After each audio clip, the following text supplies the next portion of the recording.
से लोग हो यार, कर्म करने वाला कर रहा है, आनंद लेने वाला ले रहा है, न दुनिया में दुखी दूसरा ले रहा है। वो कारण कहीं ये सोच करके भगवान ने कहा ठीक है, भगवान ने तुरंत बढ़ गई रात, बढ़ गई चर्चा। और भगवान ने आदेश दिया किसको? पवन देव को, जाओ पवन देव जाओ, और ये ऐसे मौके पर लड़ रहे हैं, इसलिए इन दोनों की लड़ाई को जा करके समाप्त कर दो। पवन जब चलता है ना, हवा हाल क्या होता है, जाओ पवन देव जाओ, और जा करके दोनों की लड़ाई को समाप्त कर दो। जैसे पवन देव को आदेश मिला और पवन देव उसी वेग के साथ चलने लगे, और कहते रहे कि हवा चली और उसने यूं पीछे बचाव किया। अरे थोड़ा थोड़ा मौका देकर, अरे थोड़ा थोड़ा मौका देकर पूरा चल कर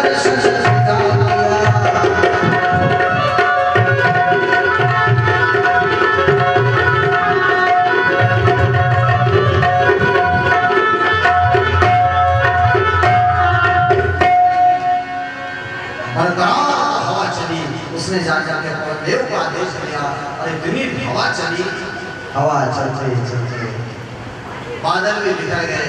अब सूर्य भी दर्शन कर रहा है और बादल भी दर्शन कर रहे हैं। काय का दर्शन कर रहे हैं?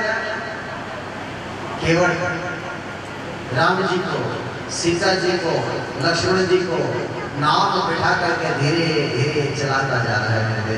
बड़े भाव के साथ, बड़ा संत का भाव बड़ा अच्छा दिखा है यहाँ पर। कथा विस्तार से राम की बड़ा प्रसंग अच्छा है, वो भक्ति का प्रसंग है। तो भगवान कभी किसी की जाति और कुल को नहीं देखते मेरे बहन भाई। ये बहुत सुंदर कथा है राम कथा। आज भगवान उतर गए, ध्यान देना मेरी बात। आज भगवान उतर गए मेरे बहन भाई, लेकिन आज की राजकुमार, आज की राजकुमार है।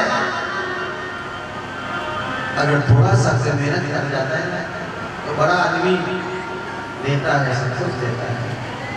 अब राम जी कहने लगे कि मैं राजकुमार हूं,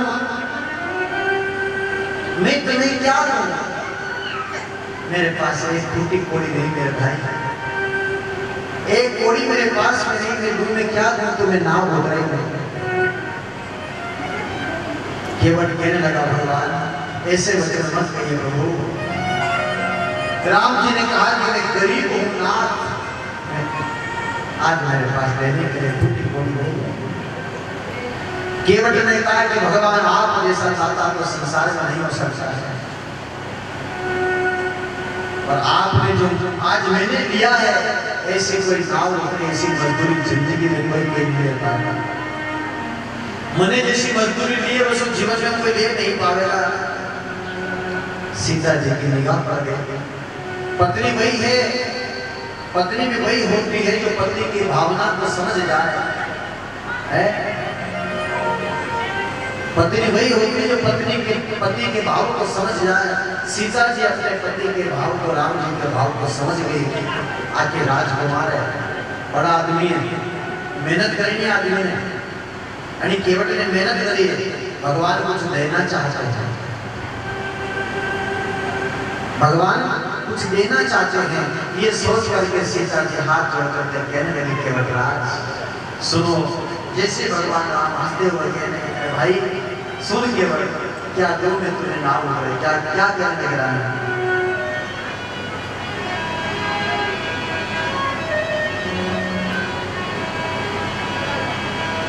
क्या देवूं मैं नाव उतराई, मेरे पास नहीं अखबारी।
लेकिन आप भवसागर के किनारे बैठते हो, इस देह को त्याग करके, इस शरीर को छोड़ करके, जब आपके द्वार पर आऊंगा, वो आपके द्वार आऊंगा, तो मुझे पार लगा देना बस। और नहीं करो केवल या मजदूरी नहीं दे रहा, तो आज को आदमी को मांगो पैसों, धन, दौलत, माया, केवल कहने लगा भगवान आप मेरे घाट आए, मैंने आपको पार लगा दिया, इस देह को छोड़ करके, शरीर को छोड़ करके आपके घाट आऊंगा, आप मुझे पार लगा देना। और मेरे बाप दादा, परदादा, गड़बड़ दादा 7 पीढ़ी तक का जो है नरक में क्या सबको तार दो भगवान, या मजदूरी देना देखो क्या क्या।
उतर करके कहा भगवान आप हमारे द्वारे आया, मैंने आप ही पार लगाया, मैं इस देह को छोड़ करके आपके द्वार आऊंगा, मुझे पार लगा।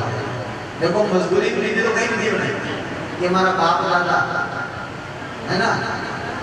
अब हम जो बात है, एक भगत अगर परिवार में पैदा हो जाता है तो कुल को तार देता है, एक पापी अगर परिवार में पैदा हो जाता है तो कुल को डुबो देता है। केवल ऐसा जात का विषाद है, लेकिन कुल में ऐसा पैदा हुआ, पूरे कुल को उसने तार दिया। कहने लगा प्रभु अब मजदूरी देना ही चाहते हो, हमारी दानगी देनी चाहिए हो तो आप एक काम करो प्रभु, आप मेरे घाट आए, मैंने आपको पार लगा दिया, मैं इस देह को छोड़ करके जब आपके घाट आऊंगा तब आप मुझे पार लगा देना। और मेरे दादा परदादा, दादा परदादा, लड़पड़ दादा, गड़बड़ दादा और आगे से पीढ़ी याद नहीं है। 7 पीढ़ी तक क्या कहते हैं? दादा परदादा, लड़पड़ दादा, गड़बड़ दादा, हड़बड़ दादा, लड़पड़ दादा, 7 पीढ़ी तक को तार देना।